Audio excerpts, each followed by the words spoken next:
My name is Anna, and I thought I'd done everything right. For 18 years, every extra shift, every canceled vacation, every worn-out pair of sneakers went into one place: the college fund for my daughter Mia. $199,000. That number was my private trophy, the proof that I had beaten the odds as a single mom. Then, one morning, I opened my banking app and felt the floor vanish beneath me. My joint savings account, the one I'd naively kept with my mother for security ever since I was 19, showed a balance of exactly zero. One single transaction, $199,000 withdrawn. Under authorized user, the name was hers, my mom.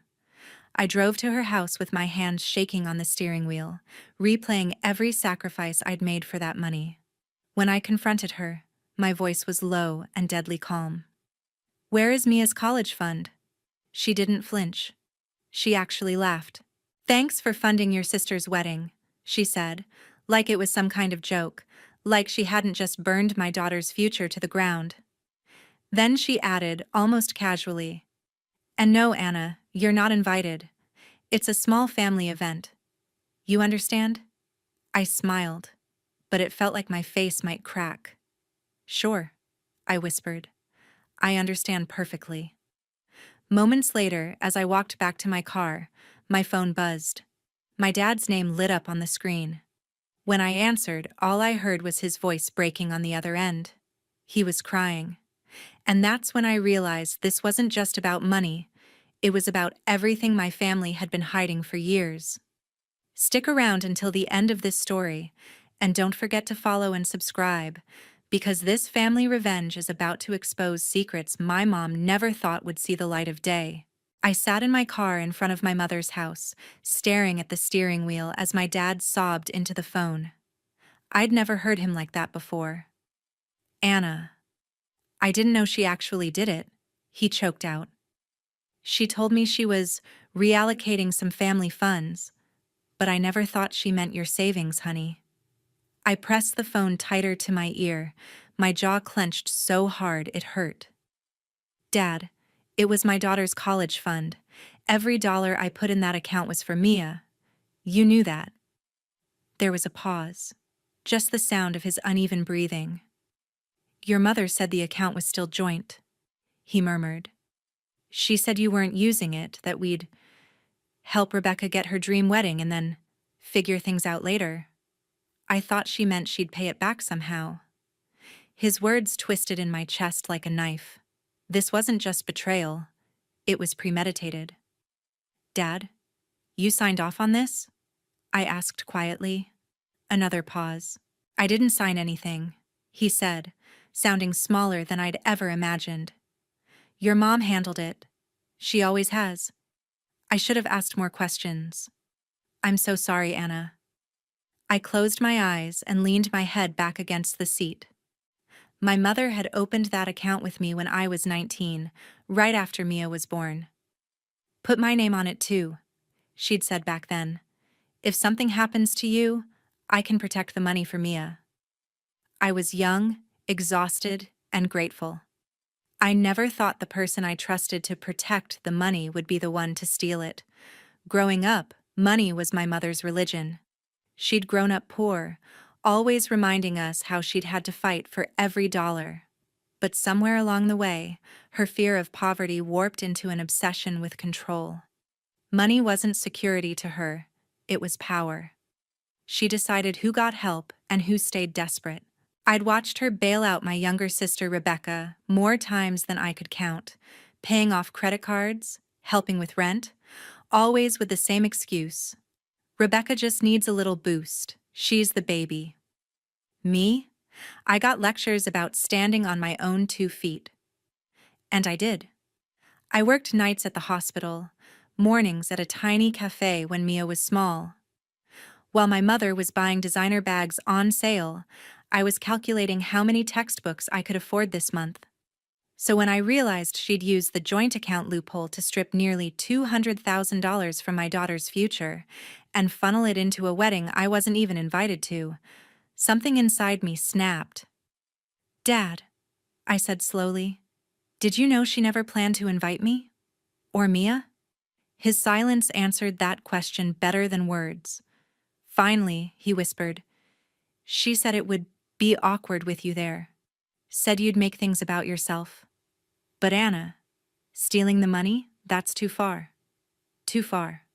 As if there was a line she'd respected before this. I'm going to fix this, I told him, my voice steady now.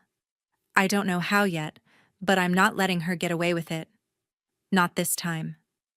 After I hung up, I sat in that driveway for a long time, watching the curtains in her front window twitch like she was still peeking at me, still trying to decide whether I was a threat she needed to neutralize or a problem she could dismiss. For the first time, I looked back at my life and saw a pattern I'd been too tired to name. Every time I began to build something of my own, she found a way to take credit, take control, or take it away entirely. Not this time. Mia was 18. She'd cried with joy when she saw her projected college costs and realized we could actually afford it. How was I supposed to look her in the eye and tell her that her grandmother had gambled her future away on flowers, catering, and a white dress? That night, I didn't sleep. I sat at the kitchen table with my laptop and a notepad, writing down everything I knew about the account, every date, every deposit, every statement. I underlined one fact over and over again. The account had been created for Mia's education. I had the emails, the paper trail. My mother might have the money now, but I had something she'd never considered: evidence. And for the first time, I started thinking not like a scared daughter, but like a woman preparing for war. If you were in my place, would you confront your mother again, or go straight to a lawyer first? The next morning, I dragged myself to work on autopilot, my body going through the motions at the hospital while my mind replayed every conversation I'd ever had with my mother about family obligations. Between patients, I caught myself staring at the clock, counting down the minutes until I could talk to the one person who had never once made me feel small.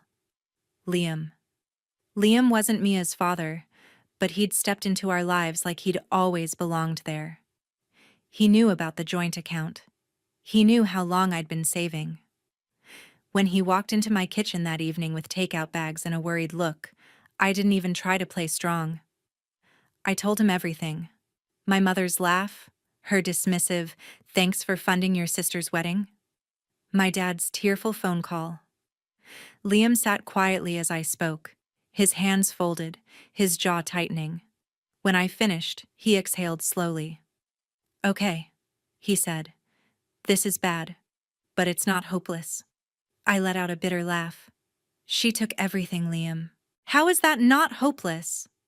He tapped the table between us. "Because you didn't just throw money in a box under her bed. You have records.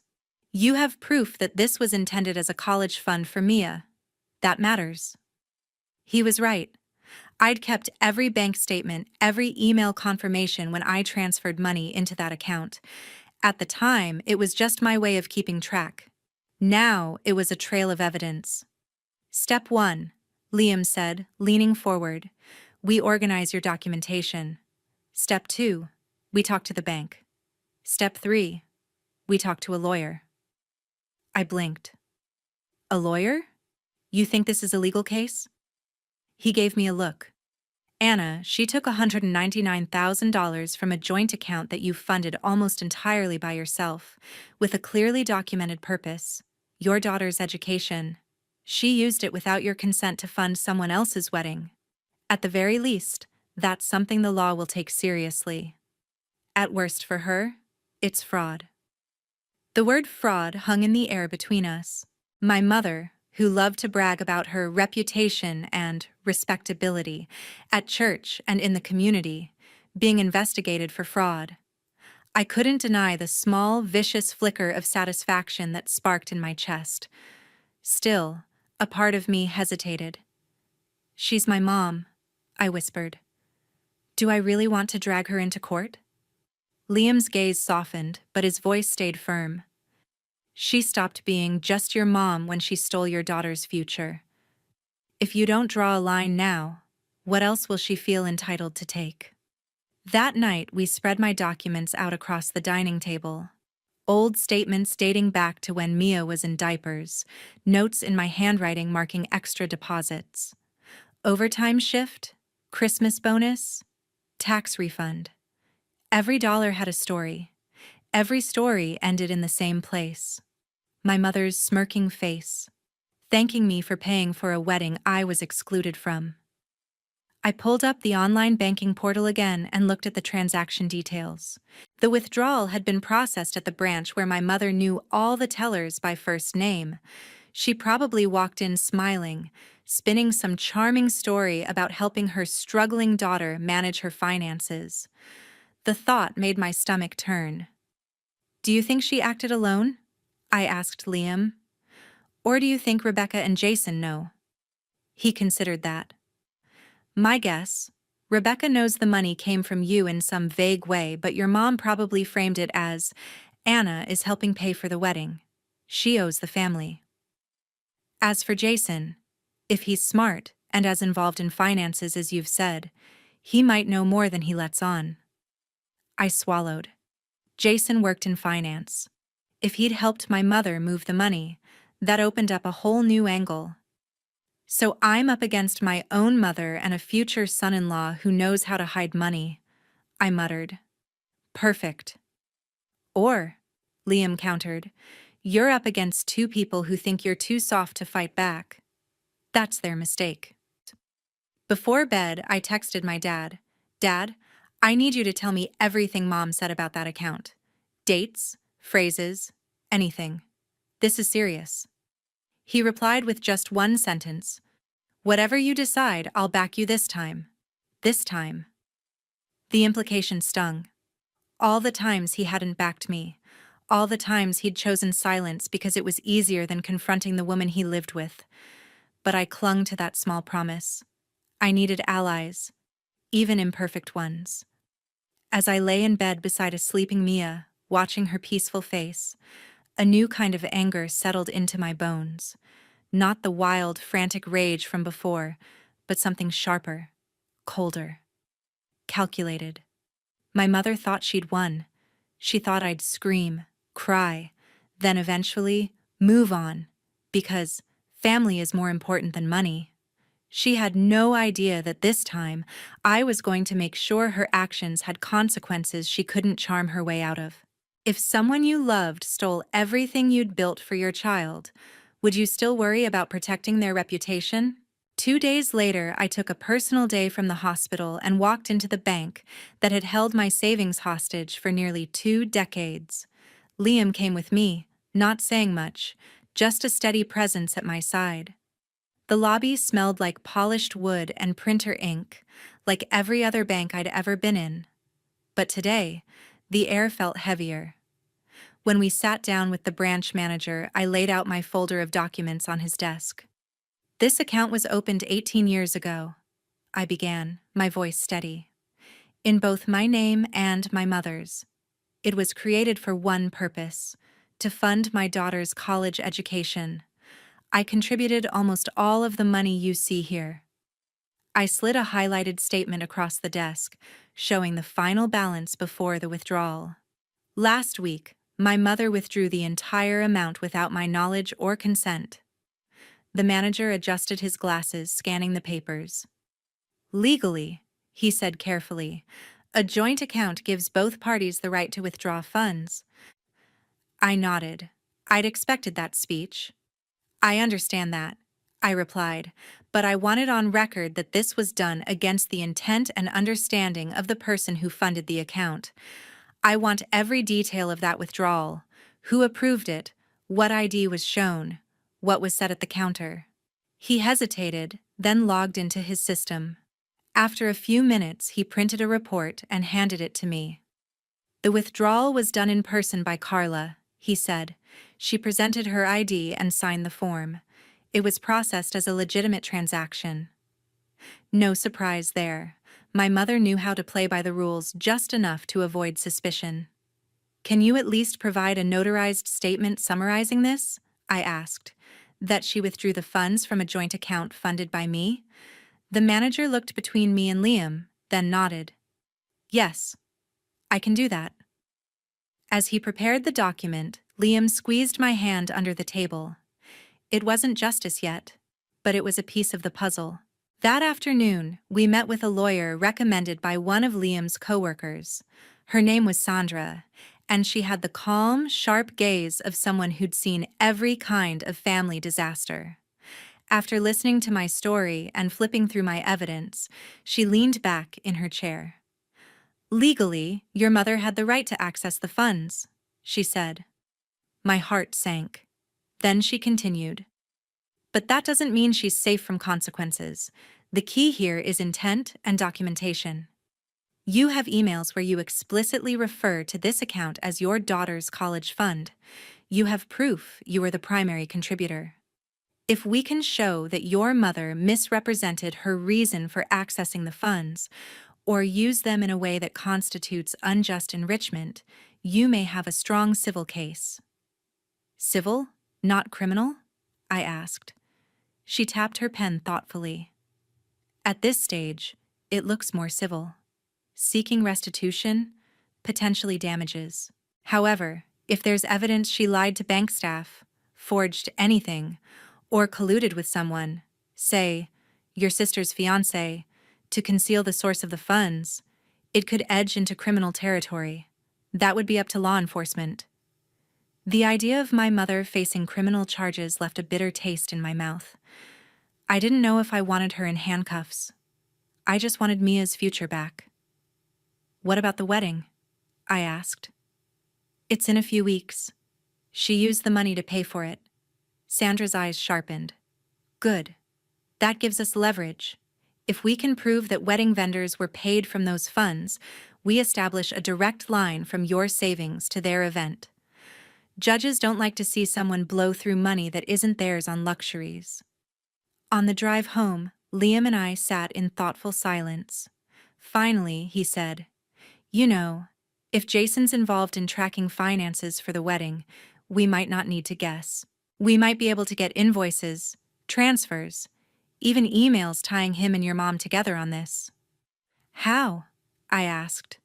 He'll never just hand those over. Liam shrugged. Maybe not willingly. But people talk. Vendors talk. And your dad? He might know more than he realizes. That evening, I called my dad again. This time, I asked specific questions. When had my mother started talking about helping with the wedding? Did she mention amounts? Had she ever said where the money was coming from in exact terms? He hesitated more than once, clearly torn between loyalty and guilt. She said you weren't really using the account, he finally admitted. Said you were too practical to mind helping your sister. She kept saying, Anna will still figure something out for Mia. She always does. My chest burned. My mother had turned my reliability into a weapon against me. She counted on me being the responsible one, the one who would figure something out no matter what chaos she unleashed. After I hung up, I went to Mia's room. She was sitting at her desk, scrolling through college websites. I leaned against the doorway, suddenly unsure how to tell her. Hey, sweetheart, I said softly. Can we talk? She turned, her eyes bright. Did you get the financial aid estimates for state? I was just looking at dorm options. They're tiny, but kind of cute. The words lodged in my throat. I sat on the edge of her bed. Mia, something happened with your college fund. I told her the truth, every ugly detail. Her face went pale, then red, then pale again. Grandma took it? She whispered. All of it? I nodded, feeling my own eyes sting. I'm fighting to get it back. I've talked to the bank, a lawyer, your grandpa. I'm not giving up. But I didn't want you to dream about campuses and dorms without knowing what we're up against. Tears spilled down her cheeks, but she didn't scream. She didn't throw anything. She just said, in a small, shaken voice, I knew she liked Aunt Rebecca more. I just didn't think she'd sell my future for a party. That sentence broke something in me that my mother could never fix. That night, Mia fell asleep with her laptop still open to a picture of the campus she'd always wanted. I closed it gently and went back to the table where my documents lay. My mother had made a choice. Now I would make mine. If you were Mia, would you ever trust your grandmother again after something like this? The weeks leading up to Rebecca's wedding felt like living in a pressure cooker.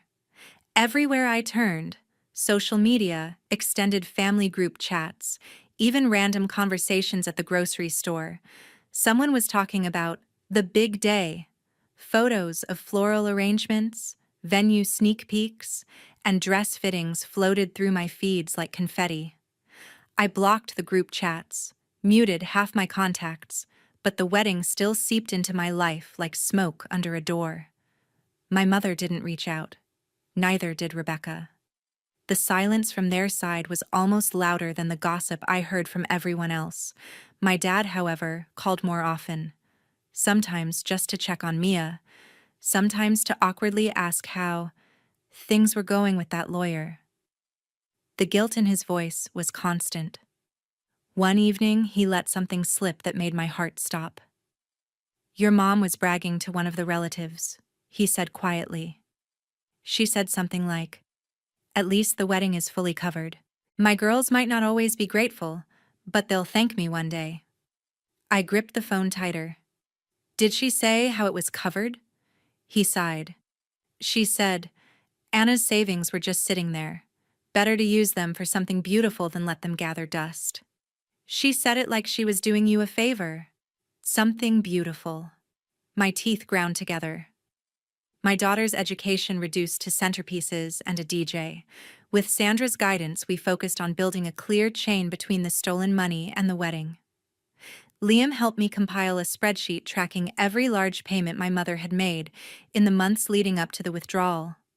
The pattern was obvious: big transfers to vendors, often just days after deposits from my paychecks. When Sandra saw the spreadsheet, her eyebrows rose. "Judges love patterns," she said, "and they really love clear timelines. This is good." We also started quietly reaching out to vendors.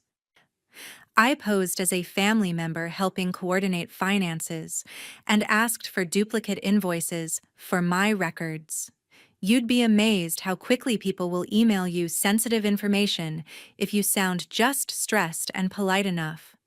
One florist even forwarded a message thread between my mother and Rebecca, where my mother wrote, "Don't worry about the cost, darling. Your sister's college stash is finally good for something fun." That email became Exhibit A. Meanwhile, Mia grew quieter. She kept her grades up, still went to school, still worked her part-time job, but she avoided any conversation that involved the future. One night, I found her deleting college newsletters from her inbox unread. "Hey," I said softly. "Why are you doing that?" She shrugged, not meeting my eyes. "What's the point, Mom? We can't afford it. I'll just go to community college and figure it out later." My heart twisted. "Mia, we're fighting this. And even if the worst happens and we don't get every dollar back, you are not giving up on your dreams because your grandmother made a selfish choice." She looked up at me, eyes red. "But what if we lose?" she whispered. "What if she gets away with it, and I'm the one who pays?" I had no easy answer, so I told her the only truth I could offer. "If we lose, you'll still have me. You'll still have Liam. You'll still have your own strength. We'll find another way. But if we don't fight at all, she definitely gets away with it. And I refuse to teach you that it's okay for people to steal from you just because they share your last name." Around that time, word began to spread in the family that Anna is making a fuss about money. An aunt texted me, "Is it true you're trying to sue your own mother?" with a shocked emoji. I replied, "It's true she emptied my daughter's college fund for a wedding. I'm trying to fix that." She didn't respond, but a cousin did. "Good," he wrote. "Someone needed to stand up to her years ago." The wedding RSVP never came for me or Mia. Officially, we were ghosts. Uninvited. Erased. But I had no intention of staying away. Not because I wanted to ruin a party, but because that was the one place everyone involved would be in the same room. My mother, my sister, Jason, extended family, all the people who had quietly benefited from my silence for years. I didn't tell many people my plan, only Liam, Sandra, and eventually, my dad. When I told him I was going to confront Mom at the wedding with evidence, his first reaction was panic. "Anna, you'll cause a scene," he said. "It'll humiliate everyone." "She already humiliated me," I replied calmly. "She humiliated Mia. The difference is, when I speak, I'll be telling the truth." He was quiet for a long time. Then he asked in a tired voice, "What do you need from me?" "The truth," I said. "And when it comes down to it, I need you not to stand between us. Not this time." As the wedding day crept closer, the nervousness in my stomach battled with a cold, focused rage in my chest. I printed every document Sandra said might matter: bank statements, screenshots of the account history, highlighted invoices from vendors, and that horrifying email about my college stash being used for something fun. I slid them into a neat folder and slipped it into my bag.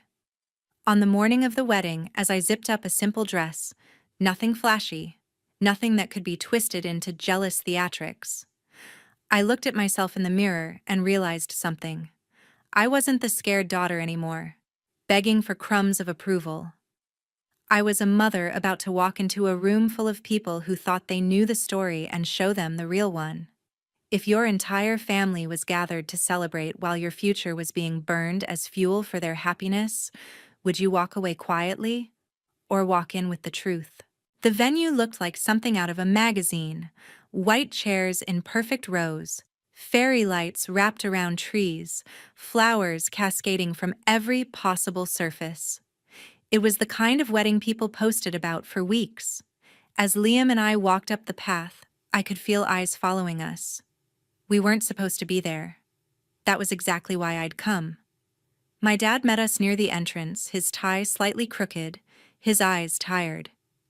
"You look beautiful," he said, voice hoarse. "Thank you for coming." "You might not be saying that later," I replied, managing a small, humorless smile. He swallowed hard. "I'll tell the truth if anyone asks me direct questions," he promised. "I owe you that much." The ceremony itself was a blur. I watched from the back as Rebecca walked down the aisle in a dress that probably cost more than my car, her face glowing as if the world had never handed her a consequence. My mother sat in the front row, chin lifted, radiating satisfaction. I stared at the back of her head, thinking of the email where she joked about my savings. My fingers tightened around the folder in my lap. When the officiant pronounced them husband and wife, the crowd erupted in applause. I clapped too, but not for the same reasons. I wasn't celebrating their union. I was acknowledging the moment before everything changed. At the reception, the music was loud, the food was lavish, and the bar was open. People laughed, danced, made toasts. My mother moved around the room like a queen at court, accepting compliments on how spectacular everything was. She didn't notice me at first, tucked near the edge of the room with Liam and my dad. "You don't have to do this," Liam murmured beside me. "Yes," I said quietly. "I do." The DJ invited everyone to quiet down for speeches. Rebecca and Jason took their seats at the front table, flanked by my mother and a few close friends. The best man spoke, then the maid of honor. Laughter, clinking glasses, tears. Then the DJ said, "If anyone else would like to share a few words, now's the time." I stood up. The room shifted. Conversations paused. A few whispers rippled through the crowd. I walked toward the center with my heart pounding in my ears, but my steps never faltered. "I'd like to say something," I said, taking the microphone. The DJ, sensing drama, handed it over with a grin. My mother's smile froze on her face when she saw me. "Anna," she said through her teeth, "this isn't the time." "Actually," I replied calmly, "it's the perfect time. You see, everyone here has been talking about this beautiful wedding, about how generous my mother is for making it all possible. I think they deserve to know how she paid for it." A hush fell over the room. I could feel 100 eyes on me. Rebecca shifted uncomfortably, glancing at our mother. Jason's expression tightened. "Anna, stop," my mother snapped, her voice dripping with warning. "Don't ruin your sister's day." I opened my folder and held up the first page, a bank statement, enlarged and printed clearly. 18 years ago, I began, I opened a savings account in my name and my mother's name. It was meant to protect money for my daughter's college education. Every overtime shift I worked, every tax refund, every extra dollar went into that fund. I walked slowly as I spoke, letting the pages catch the light as I flipped. 6 days ago, that account had $199,000 in it. Then, one transaction.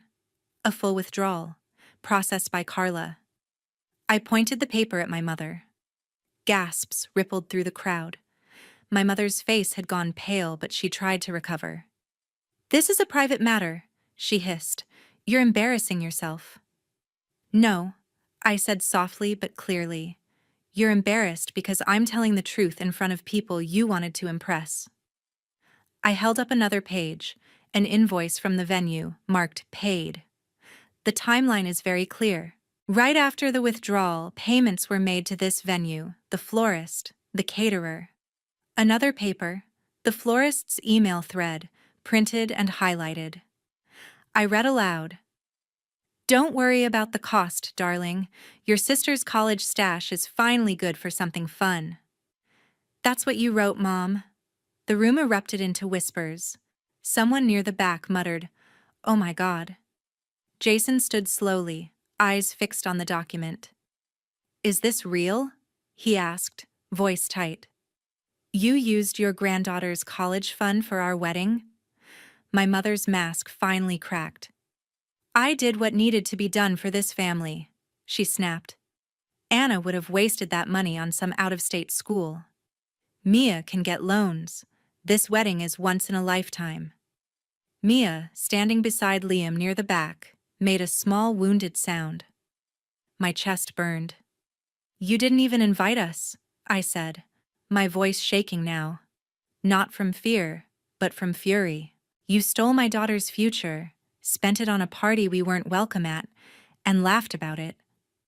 I turned to the room.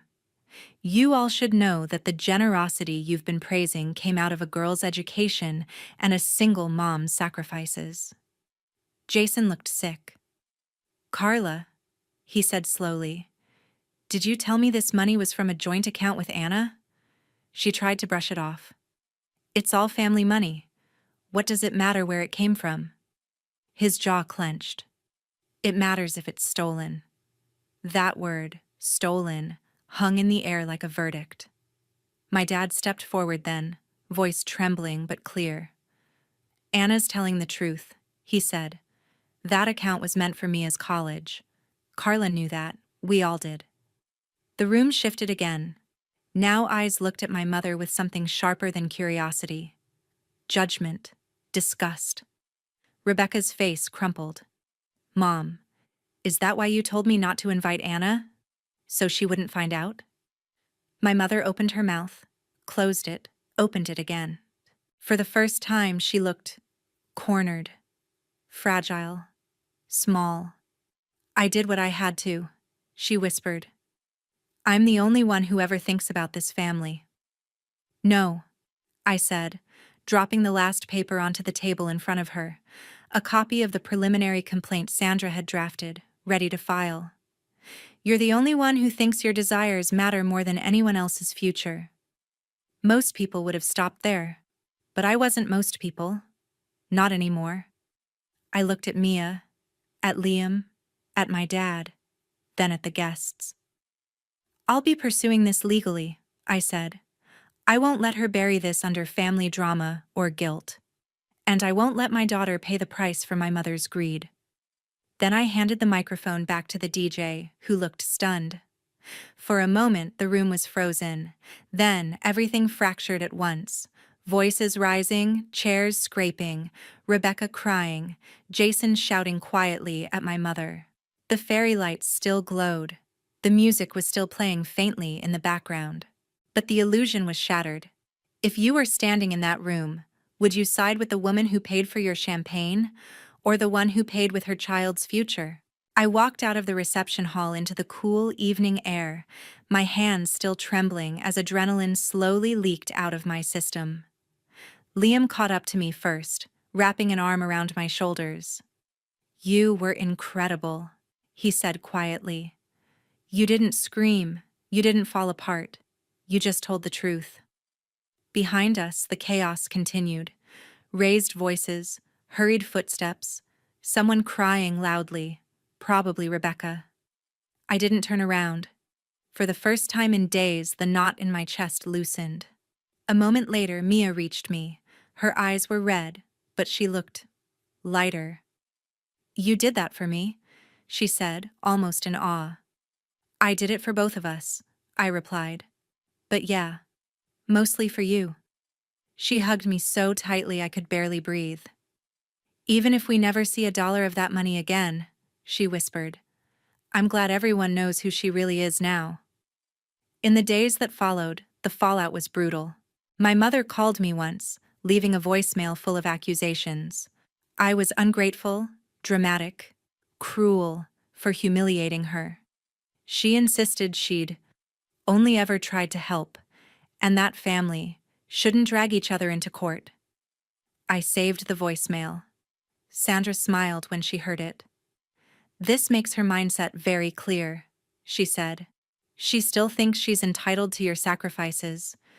Judges don't like entitlement when it hurts children." Jason, on the other hand, called to apologize. "I didn't know," he said earnestly. "She told me she'd been saving for years for both her daughters and that you'd agreed the money could go toward the wedding. I never would have gone along with it if I'd known the truth."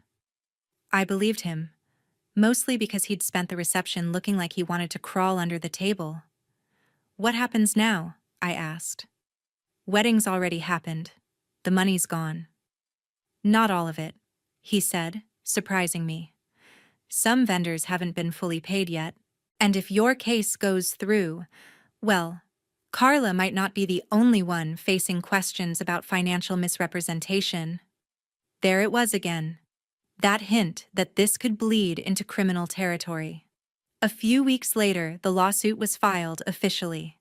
Anna versus Carla, seeking restitution of the $199,000 plus damages for emotional distress and unjust enrichment. The family chat exploded when the notice reached my mother's mailbox. Half the relatives took her side immediately, parroting her lines about airing dirty laundry and disrespect. The other half stayed silent publicly but sent me private messages. "She took my college fund too back then, just not as much," one cousin confessed. Another wrote, "She's always played favorites. I'm glad someone finally drew a line." My dad ended up staying with a friend for a while. "She says I betrayed her by not shutting you down," he told me. "But I spent 30 years watching her hurt people and calling it love. I'm tired, Anna." I didn't know what would happen to their marriage, but for the first time, I believed my dad might finally choose peace over proximity. Mediation was tense. My mother arrived in a carefully chosen outfit, her hair immaculate, her eyes cold. She looked smaller somehow, though, like some of the air had leaked out of her ego since the wedding. She offered a partial settlement at first, trying to spin it as a misunderstanding. "I'll return some of the money over time, interest-free," she said. "We can work out a schedule. No need to drag this through court." Sandra's voice was smooth, but unyielding. "Full restitution," she replied. "Plus, at least some compensation for the lost time and emotional damage to Anna and Mia. Your client didn't borrow this money. She treated it like her own."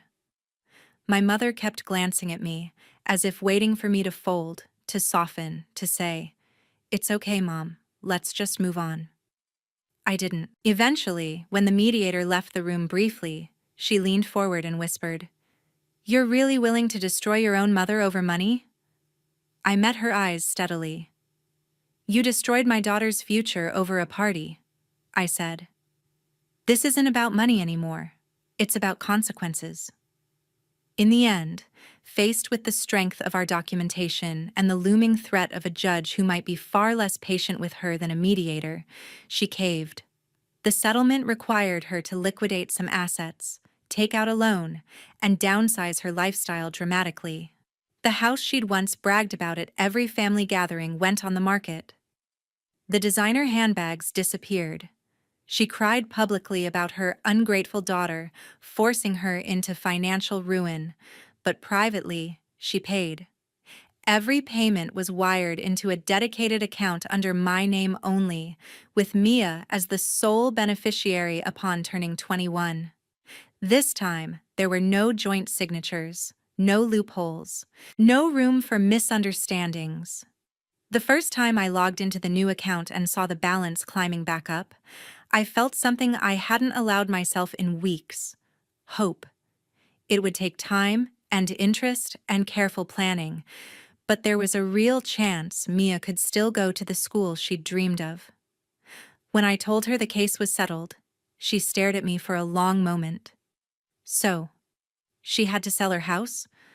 The one she always bragged about? I nodded. "Actions have consequences," I said, "even for grandmothers." Mia was quiet, then said softly, "I don't feel sorry for her. Is that bad?" I shook my head. "No, that's honest." Months later, standing on Mia's future campus for an orientation visit, I watched her turn in a slow circle, taking in the buildings, the energy, the buzzing possibility in the air. "We're really doing this," she breathed. "After everything, I'm actually here." I squeezed her hand. "You are," I said, "because you earned it. And because this time, we didn't let someone else decide what you were worth." As for my relationship with my mother, it never really recovered. We went low contact, polite messages on holidays, occasional updates passed through my dad. She still tells anyone who will listen that I took her to court over a misunderstanding. But the people who matter know the truth, and more importantly, so do I. I used to think being a good daughter meant absorbing harm and calling it love, forgiving without boundaries, sacrificing until there was nothing left. Now I know better. Being a good mother meant standing up to my own mother to protect my child, even when it was messy, even when it hurt, even when people judged. Especially then. If your parents showed you over and over again that their comfort matters more than your future, would you keep forgiving? Or would you finally teach them what consequences feel like?